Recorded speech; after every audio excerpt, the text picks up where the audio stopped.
আসসালামু আলাইকুম প্রিয় দর্শক, আপনারা দেখতে পাচ্ছেন এখানে একটা মেশিন রয়েছে, অর্থাৎ মধু বের করার মেশিন।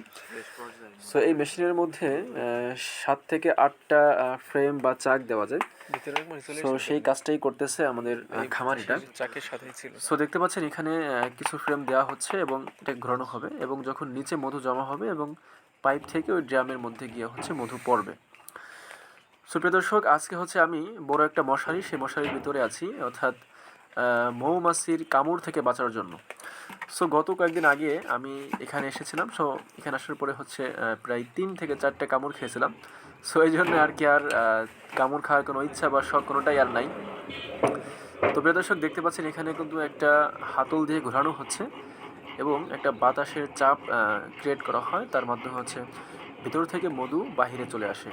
কোনো প্রকার চাক ভাঙা হয় না, একেবারে চাক অক্ষত থাকে এবং হাতের কোনো স্পর্শ করা হয় না। হাইজিন মেনটেন করে এই কাজটা করা হয় এবং কোনো প্রকার ময়লাও ইনশাল্লাহ এখানে থাকে না। সো আমরা সেই মধু সংগ্রহ করতেছি। আলহামদুলিল্লাহ, যাদের প্রয়োজন ইনশাল্লাহ আমাদের সঙ্গে যোগাযোগ করতে পারেন। আসসালামু আলাইকুম।